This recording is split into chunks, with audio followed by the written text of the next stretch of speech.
오늘 주시는 말씀 마태복음 25장 14절에서 20절까지 말씀 봉독해 드리겠습니다. 또 어떤 사람이 타국에 갈 때 그 종들을 불러 자기 소유를 맡김과 같으니 각각 그 재능대로 한 사람에게는 금 5달란트를, 한 사람에게는 2달란트를, 한 사람에게는 1달란트를 주고 떠났더니 5달란트 받은 자는 바로 가서 그것으로 장사하여 또 5달란트를 남기고 2달란트 받은 자도 그같이 하여 또 2달란트를 남겼으되 1달란트 받은 자는 가서 땅을 파고 그 주인의 돈을 감추어 두었더니 오랜 후에 그 종들의 주인이 돌아와 그들과 결산할세 5달란트 받았던 자는 5달란트를 더 가지고 와서 이르되 주인이여 내게 5달란트를 주셨는데 보소서 내가 또 5달란트를 남겼나이다. 아멘. 장사하시는 분, 가게를 운영하시는 분은 매일매일 밤에 결산을 합니다. 사업을 하시는 분도 매달 월말에 결산을 하게 되지요. 이런 결산을 매일 하고 매주 매월 잘하면 그 가게나 사업이 번성하게 됩니다.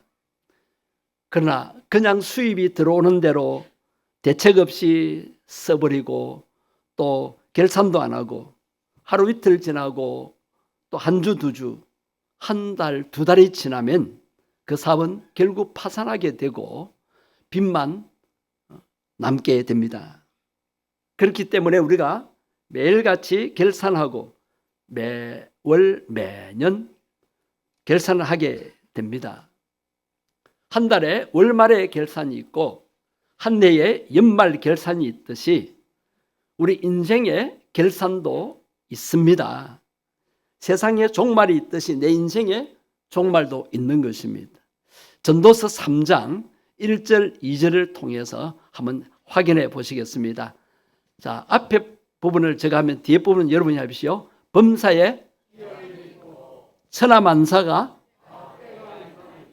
날 때가 있고 심을 때가 있고, 여러분 이 이치를 잘 아시죠?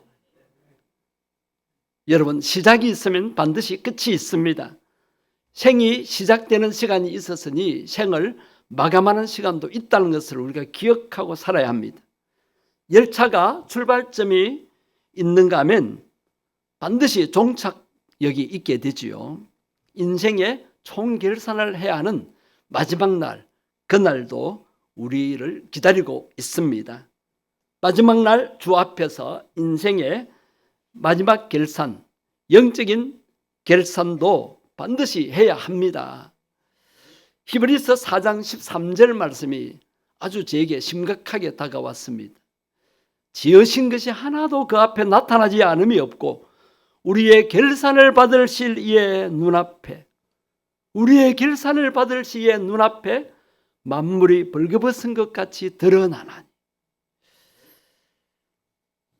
1929년 미국에서 대공황이 몰아쳤을 때 많은 사업체와 기업들이 도산하고 전 세계가 극심한 불황에 시달렸습니다.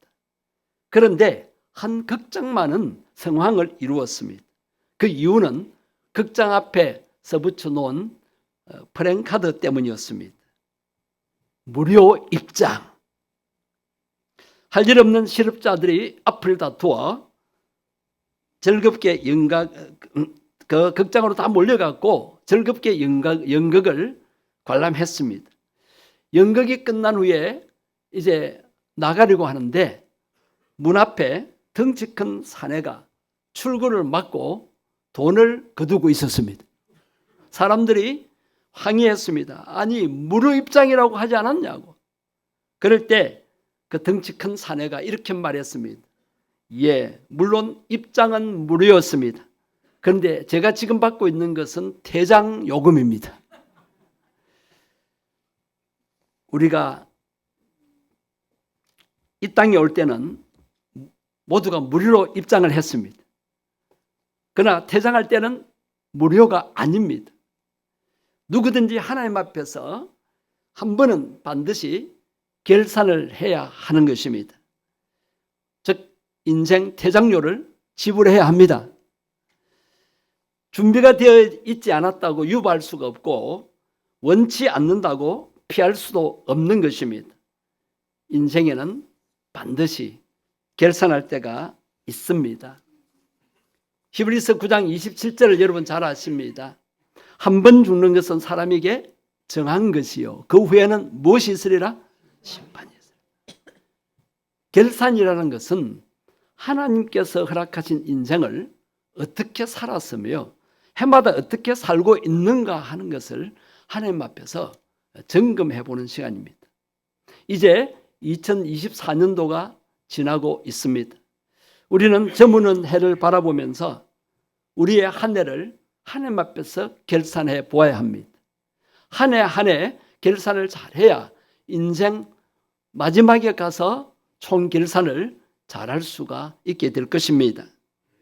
학생이 학교에서 한 학기 배우고 난 후에 학기 말 평가를 받습니다. 또 한 학년이 지나는 학년 말에 또 평가 시험을 합니다. 올 한 해 동안 우리는 무엇을 얻었으며 무엇을 잃었는가를 생각해 보아야 합니다. 얻은 것이 있었다면 그것이 나 중심적이었는가 아니면 하나님 중심적이었는가. 반대로 실패한 것이 있다면 그것이 무엇이며 그 이유가 무엇인가를 살펴보아야 합니다. 순간의 안위를 위해서 나 자신만의 만족을 위해서 그렇게 적당하게 되는 대로 살아온 한 해였는가? 아니면 남을 배려하고 남의 유익을 위해서 그리스도의 사랑을 나타내면서 하나님의 뜻을 행하면서 살아왔는가? 우리가 그것을 한번 평가해 보아야 합니다. 지금은 좀 힘들어도 먼 미래를 내다보면서 믿음으로 인내하며 살았는가? 비록 남들이야 비웃든 말든 내가 오늘 해야 할 일을 묵묵히 감당하면서 하나님의 영광을 위해서 살아왔는가? 이런 것들을 우리가 평가해 보아야 합니다. 시간이 돈이다. 시간을 아끼라, 세월을 아끼라는 주님의 그렇게 말씀하신 주님의 책망을 듣지 않으려면은 우리에게 주신 하루 24시간, 한 달, 1년이라는 이 시간들을 주님의 은혜로 받았었는데 그 시간을 어떻게 사용했는가? 그것도 중요한 내 인생에 평가해야 할 그런 내용입니다. 내가 숨을 쉬고 살아간다고 내 인생을 사는 것이 아닙니다. 하나님이 허락한 시간이며 내 인생의 삶인 것입니다. 뉴욕의 메트로폴리탄 박물관에 놓인 당대의 유명한 작가 에드가 알렌 포우의 흉상이 있는데 그 흉상 밑에는 이런 충격적인 글귀가 쓰여 있다고 합니다. 이 사람은 재능은 뛰어나서나 삶은 불행했고 죽음은 더욱 더 비참했다. 제가 이 글귀를 생각하면서 재능도 있을 수 있고 또 명예도 있고 재물도 있는 것 같은데 내가 이 세상을 떠날 때 사람들이 나를 어떻게 평가할까? 아니 하나님께서 어떻게 평가하실까? 불행한 인생을 산 사람이었다는 평가를 들으면 어떻게 할까?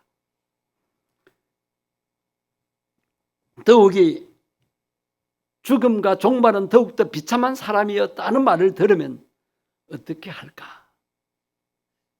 그것을 생각해 보게 되었습니다.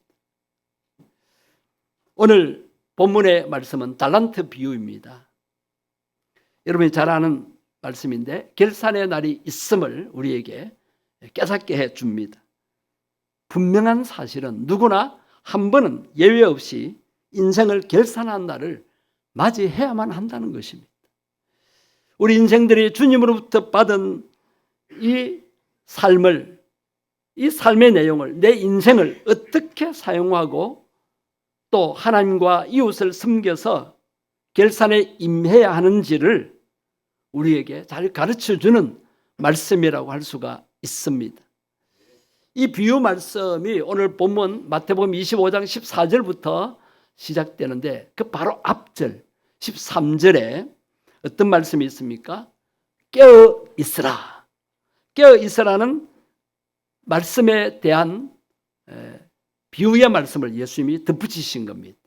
왜 어떻게 사는 것이 깨어있는 삶이냐?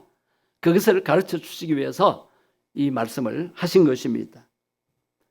개인적인 종말이든 역사적인 종말이 오든 아무도 그때를 알지 못했기 때문에 우리는 항상 깨어 살아야 하는 것입니다. 결산의 때를 기억하고 예배하면서 살아야 한다는 말씀입니다. 우리를 깨어있게 만들기 위해서 이 비유의 핵심 진리를 깨달을 필요가 있습니다. 첫 번째는 인생에 주인이 있다는 사실을 알아야 합니다. 오늘 본문 14절에 말씀해 보면 어떤 사람이 타국에 갈 때 그들의 종들을 불러 자기 소유를 맡김과 같으니라고 했는데 여기서 어떤 사람은 바로 하나님을 가리킵니다. 하나님께서 우리 각자에게 하나님의 소유를 맡기셨다는 것입니다.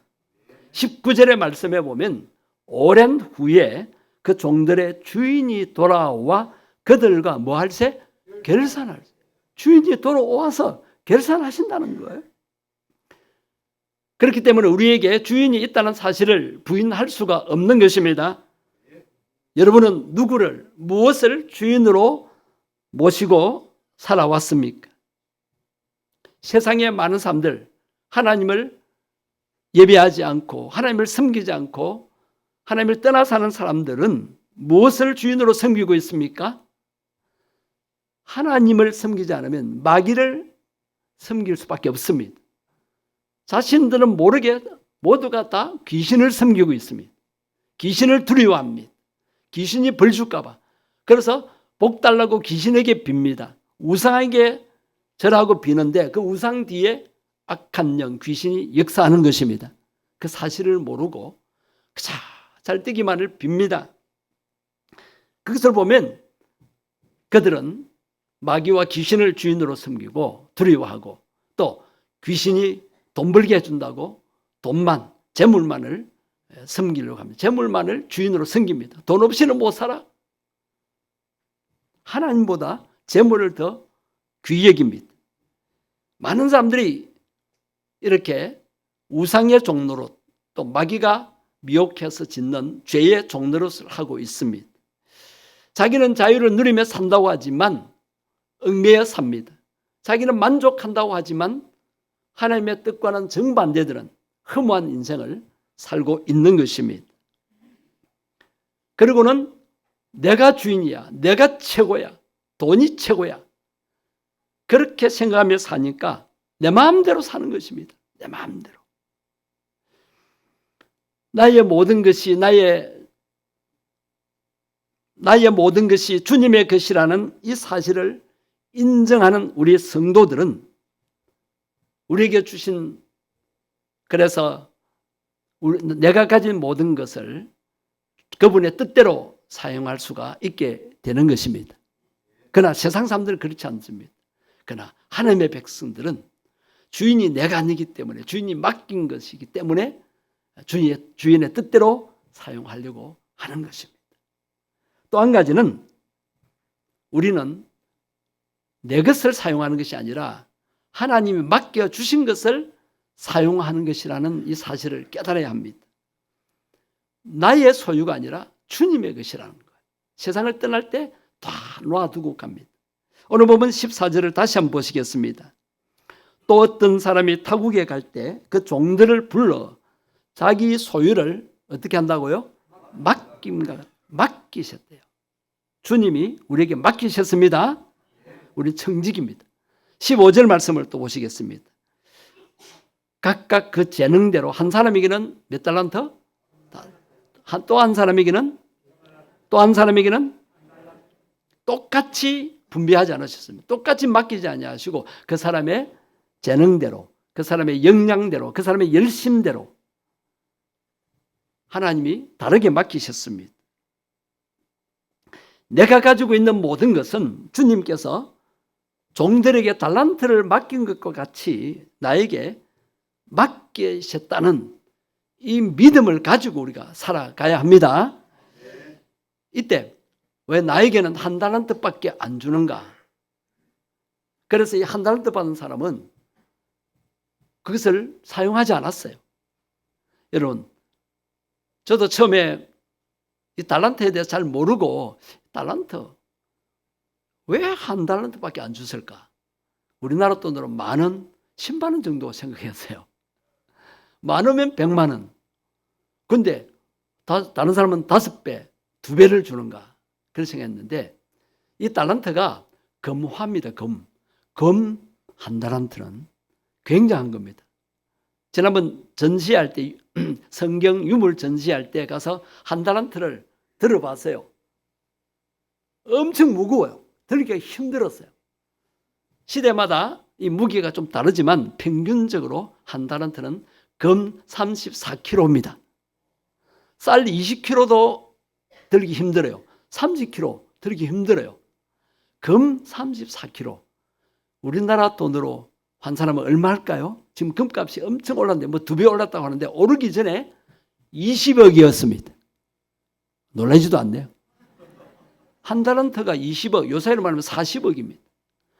그렇게 많이 맡겨줬는데 뭐 2달란트 안 준다고 불평할 이유가 없어요. 그 사람의 역량대로, 재능대로. 20억 작습니까?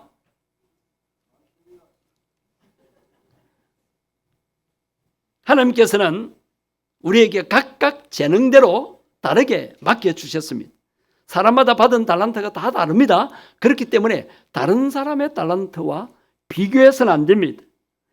나에게는 이것 주십니까? 다른 사람은 저렇게 뛰어나는데 불평하면 안 됩니다. 하나님께서 알아서 주신 것입니다.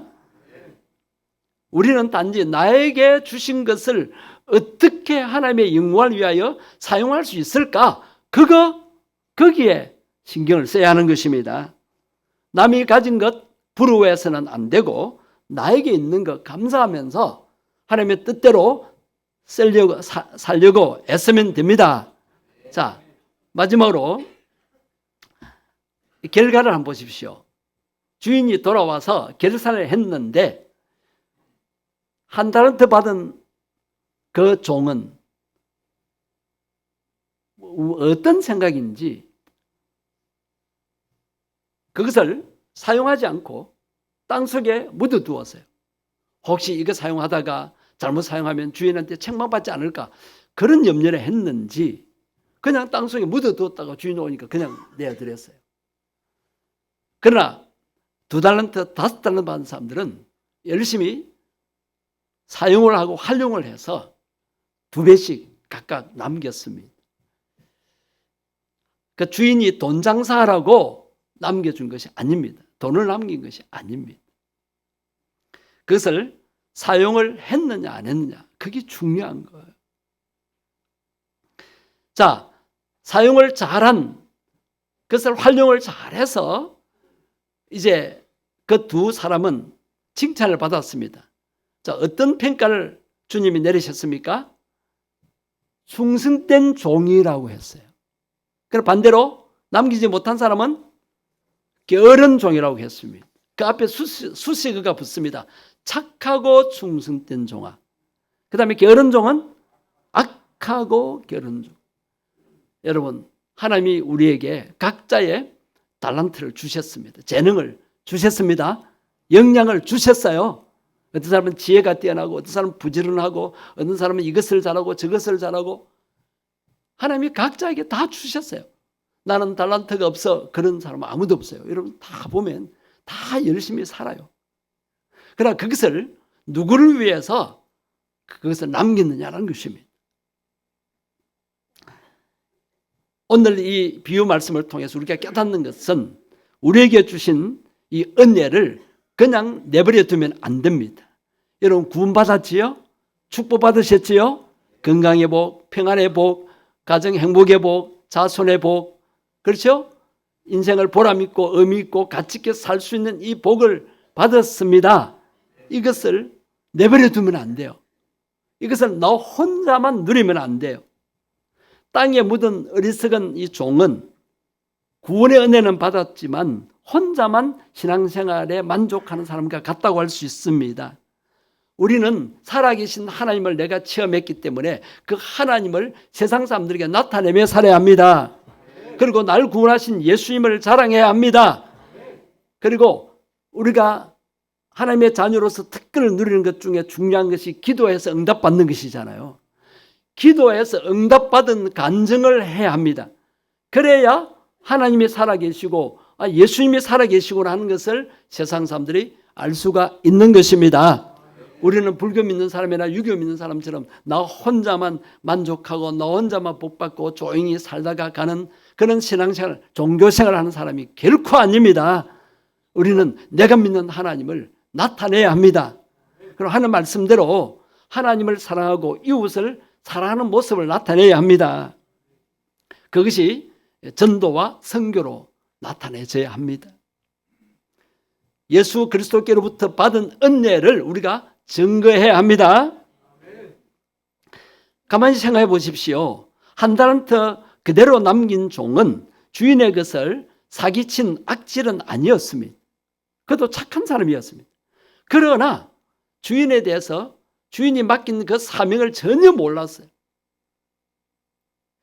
그래서 그는 나쁜 짓도 안 했는데 주인은 뭐라고 평가합니까? 악하고 게으른 종이라고 했습니다. 이 악하고 게으른 종은 결국 쫓겨나고 맙니다. 그 가진 것도 빼앗기고 맙니다. 이 종들과 하나님의 계산은 달랐습니다. 우리가 받은 것을 감추고 살아서는 안 됩니다. 내 것으로만 누려서는 안 됩니다. 이것을 최선을 다해 사용하고 활용해야 할 것입니다. 우리가 하나님께로부터 받은 것을 주님을 위해 쓰지 않으면 처음 받은 것마저 다 빼앗기고 맙니다. 있는 자는 풍족하게 되고 없는 자는 있는 것까지 빼앗기게 됩니다. 그래서 우리는 빼앗기는 자가 되어서는 안 됩니다. 더 풍족하게 체험받는 자가 되어야 할 것입니다. 받은 것이 달라도 충성되게 섬기면 동일한 칭찬과 상급이 주어졌습니다. 그리고 5달란트 받은 자와 2달란트 받은 자가 받은 칭찬의 내용이 똑같습니다. 남기기만 하면 됩니다. 그러면 계산적으로 1달란트 받은 사람은 얼마큼 남기면 돼요? 1달란트만 남기면 되는 거예요. 여러분 5달란트 가지고 10달란트 남기기 더 힘들죠. 여러분 나는 받은 재능이 적어 아니에요. 활용하기만 하면 남기게 되어 있습니다. 하나님이 영광 받으십니다. 칭찬해 주시고 상급을 주십니다. 세상 사람들은 자기에게 없는 것을 불평하지만 우리 성도들은 받은 것을 감사하면서 하나님 영광을 위하여 사용하는 자, 그래서 충성하는 자가 되어야 합니다. 하나님께서는 이런 사람을 기뻐하시고 상급과 밀류관으로 갚아 주실 것입니다. 우리 샘물교회 모든 성도님들은 충성스럽게 하나님의 것을 최선을 다하여 사용하고 활용해서 주인의 하나님의 칭찬을 받고 하나님의 즐거움에, 천국의 즐거움에 참여하는 모든 성도들이 다 되시기를 주의 이름으로 축복합니다.